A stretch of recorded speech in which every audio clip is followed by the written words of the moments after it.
History of the मराठाच्या पुढील भागात सर्व इतिहासप्रेमींचं स्वागत आहे. कृष्णाजी अनंत सभासद हे त्यांच्या सभासद बखरीमध्ये सांगतात की छत्रपती शिवाजी महाराजांच्या राज्याभिषेकाला 1,42,00,000 एवढा खर्च आला. सर जदुनाथ सरकार म्हणतात की हा खर्च किमान 50 लक्ष तरी असावा. सहस्त्र ब्राह्मण भोजन, अष्टप्रधानांना 1,1 लक्ष या उपर हत्ती, घोडे, वस्त्र हे सर्व देण्यात नक्कीच अपार खर्च झाला. याशिवाय राजाभिषेकाच्या तयारीसाठी काही दिवस आणि राजाभिषेक जो 8 दिवस चालला, या पूर्ण वेळात शिवाजी महाराजांना राज्यकारभारात लक्ष घालायला वेळ नव्हता. म्हणजेच शिवरायांनी राजाभिषेकासाठी वेळ आणि पैसा भरपूर खर्च केला.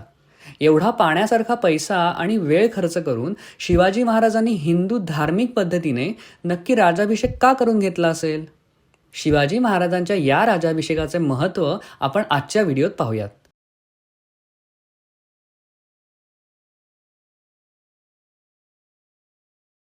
शिवाजी महाराजांचं सर्व चरित्र पाहता एक गोष्ट नक्की लक्षात येते की राजांनी कधीच कोणतंही काम उगाच केलं नाही. प्रत्येक काम करण्यामागे महाराजांचा काही उद्देश आणि काही ठराविक विचार असायचा.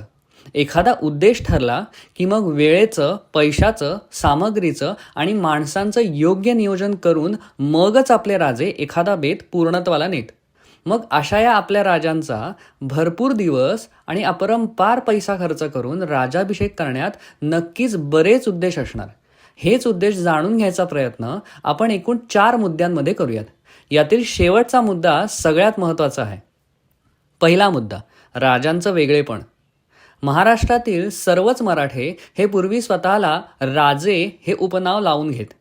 तसेच बऱ्याच आदिलशाही आणि मुघली सरदारांनाही त्यावेळचे बादशहा राजे ही पदवी बहाल करीत असत. परंतु हे सर्व सरदार फक्त नावाचे राजे असत. या सर्वांचा खरा मालक आदिलशहा किंवा औरंगजेब.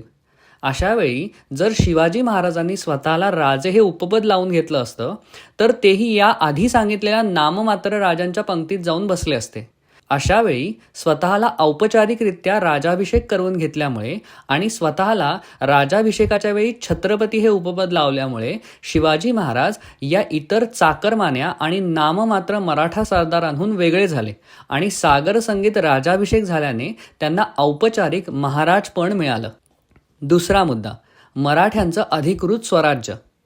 शिवाजी महाराज त्यांच्या राज्याला स्वराज्य, महाराष्ट्र राज्य किंवा मराठ राज्य असं संबोधत. यादवांचं राज्य महाराष्ट्रातून संपुष्टात आल्यानंतर मराठा म्हणजे अल्लाने 2 बादशहांना युद्ध करण्यासाठी, आपलं सामर्थ्य दाखवण्यासाठी, स्वस्तात खर्च करण्यासाठी दिलेला एक तुच्छ जीव अशी धारणा सर्वच बादशहांची असायची. आणि मराठेसुद्धा अगदी निष्ठेने एकमेकांवर शस्त्र धरायचे. पण शिवाजी महाराजांनी याच मराठ्यांना स्वराज्यासाठी झटायला शिकवलं आणि हे राज्य उभं करताना आपल्या जीवाचं सुद्धा बलिदान देताना पुढे मागे न पाहणाऱ्या महाराजांच्या मावळ्यांना सुद्धा हे त्यांचं स्वतःचं म्हणजे आपलं, म्हणजे ज्या राज्यात त्यांना, त्यांच्या धर्माला आणि मुख्य त्यांच्या जीवाला किंमत आहे असं त्यांचं त्यांच्यासाठीचं राज्य वाटायला लागलं. मनातून आदिलशहा आणि औरंगजेब यांना सुद्धा स्वराज्याचं सार्वभौमत्व मान्य असलं तरी हे राज्य अधिकृत न झाल्याने त्यांच्या लेखी हे राज्य म्हणजे एका दरोडेखोराच्या एका मोठ्या जहागिरीहून जास्त काही नव्हतं. औरंगजेब तर महाराजांचा उल्लेख भूमिया म्हणजे जमीनदार म्हणून करायचा. अशावेळी महाराजांनी राजाभिषेक करून स्वराज्य म्हणजे मराठ्यांचं अधिकृत हिंदवी राज्य असल्याची घोषणा केली. स्वराज्य ही एक केवळ कागदी संकल्पना न राहता आता एक अधिकृत मराठ राज्य झालं. तिसरा मुद्दा आहे हिंदूंचं मनोबल वाढवणं. महाराजांच्या हिंदू धर्माभिमानाचं सर्वोत्कृष्ट उदाहरण म्हणजे महाराजांनी हिंदू धार्मिक पद्धतीने करवून घेतलेला त्यांचा समंत्रक राजाभिषेक. भारतावर 8व्या शतकापासून मुसलमानी आक्रमणं व्हायला लागली. या मुसलमानी आक्रमणांना महाराष्ट्रात पोहोचायला पुढे जवळजवळ 600 वर्ष लागली. छत्रपती शिवाजी महाराजांच्या जन्माच्या 65 वर्ष आधी शेवटच्या मोठ्या हिंदू राज्याचं, विजयनगरच्या राज्याचं सार्वभौमत्व संपलं. आता भारतातले मोठे राजे हे बादशहा होते. राजा म्हटलं की तो मुसलमान असं समीकरणच होऊन गेलं होतं. मराठ्यांनी सरदारी पत्करायची, बादशहासाठी लढाया करायच्या, त्यात आपल्या ज्ञाती बांधवांना मारायचं किंवा मरायचं, पण राज्य बादशहांनीच करायचं, मराठ्यांनी फक्त गुलामीच करायची. हा इतिहास शिवाजी महाराजांनी बदलला. एक मराठा, एक हिंदू राजा होऊ शकतो, राज्य करू शकतो, आपल्या रयतेचं रक्षण करू शकतो आणि एक नाही, दोन नाही, तीन तीन पातशाह्यांना पुरून उरू शकतो, हे महाराजांनी दाखवून दिलं. एवढंच नाही तर या सगळ्या बादशहांच्या नाकावर टिचून समंत्रक हिंदू पद्धतीने राज्याभिषेक सोहळा पार पाडून स्वतःला सार्वभौम हिंदू राजा घोषित करू शकतो, हे शिवाजी महाराजांनी आपल्या राजाभिषेकातून दाखवून दिलं. राजांच्या आधी असे समंत्रक राजाभिषेक करून घेतल्याचे उल्लेख इतिहासात त्यांच्यापूर्वी 300 वर्ष तरी सापडत नाहीत. काही राजपुतांनी जर करवून घेतले असतील तर ती मंचकारोहणं होती, जो एका दिवसाचा विधी असे. पण शिवरायांसारखा सागर संगीत हिंदू धार्मिक पद्धतीने राजाभिषेक विधी ना कधी झाला, ना कोणत्या बादशहाने तो कधी होऊ दिला.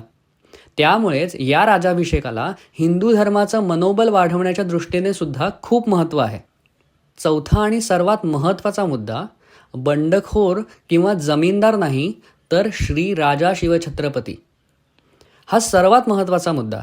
शिवाजी महाराजांनी शेकडो किल्ले जिंकले, बरेच नवीन तयार केले, मोठ्या भूभागावर अधिराज्य गाजवलं, सैन्य तयार केलं, नौदल उभं केलं, सगळ्या पातशाह्यांना आपला इंगा दाखवला.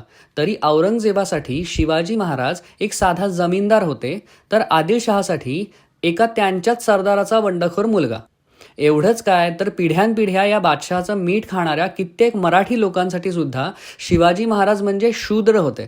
त्यांच्या मते शिवाजी महाराजांचे पूर्वज तर शेती करायचे, 4 शेतकऱ्यांची मुलं हाताशी धरून 2-4 बेसावत शहरं लुटून आणि बादशहाचे 1-2 सरदार मारून कोणी राजा होत नसतो. त्यासाठी क्षत्रिय म्हणून जन्माला यावं लागतं. आम्ही आणि आमचे पूर्वज मूर्ख आहोत का की परमेश्वर स्वरूप बादशाही सेवा आम्ही बजावतोय?